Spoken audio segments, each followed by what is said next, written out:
ज्योतिष शास्त्र अनुसार शनि जेबे तुला राशि रे थांती सेतेबेले शनि उच्च अछंती बोली धरा जाई थाए।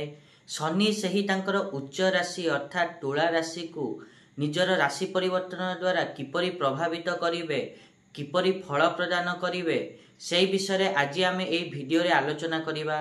नमस्कार, मु सुभाषिष पंथा स्वागत करछु मो यूट्यूब चैनल को।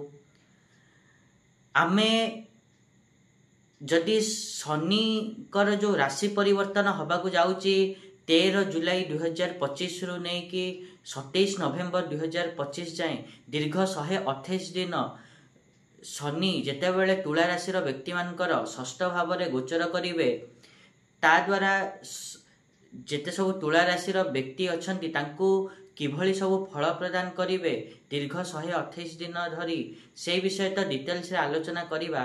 ता पूर्व सबन भली गोटे रिक्वेस्ट करिया चाहिए कि जो मैंने भी एजाए चैनल को सब्सक्राइब करना सब्सक्राइब करंतु और पाखथिया बेल आइकन को मध्य प्रेस करंतु जाद्वारा कि मु आगु को जहाँ भी किसी वीडियो देबी ता नोटिफिकेशन आपण मानको ठीक समय मिल जिवो। ता सहित यूट्यूब एबे गोटे नुआ जिंस लॉन्च करची हाइप बोली। जदि आपण माने चाहंती वीडियो पसंद लगे ताहले निहाती रूपे हाइप मध्य करिवे। जदि आमे शनिंकर राशि परिवर्तन कथा कहिबा ता द्वारा तुला राशि व्यक्ति माननकु देखिबे कि निश्चिंत रूपे आकस्मिक लाभ हबो। सही लाभ शेयर मार्केट रु मध्य हेई पारे। ता सहित जो माननकर संतान नथिला तांको संतान प्राप्ति मध्य हेई पारे।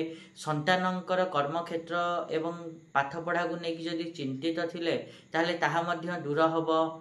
ता सहित यह मध्य देखिबे कि आपण माने निज बुद्धि एवं चतुरता बल रे एपरि किछि काम करि पारंती जा द्वारा कि घर परिवार एवं बाहर मध्य आपण मानक मान सम्मान जश प्रतिष्ठा वृद्धि घटिबो।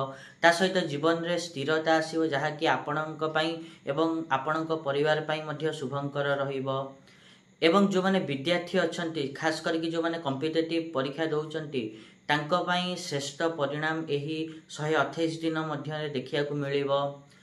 एवं यही 128 दिन मध्य जदि आपण माने कोनोसी लक्ष्य को आखिरे रखिकी बा लक्ष्य साधन करी माने लक्ष्य को रखिकी से ता पछरे लागंती बा ता पछरे दौड़ंती ताहले आपण माननकु सफलता आपणका हाथ रे मध्य लागिबो। मु जेते सब विशेष शुभ परिणाम कथा कहूची सेटा विशेष रूपे शुभ सेमानक पई हबो जो मानक जन्म कुंडली रे शनि षष्ठ अष्टम एवं द्वादश भाव में नहांती किंबा नीच होई नहांती, किंतु जो मानकर अछंती तांकु भी विशेष निराश होवार नाही। सेमानंकु मध्य आर वर्ष तुलना रे एई वर्ष अधिक शुभ फल मिलिबो। ता सहित तांकर बाधा मध्य दूर हबो।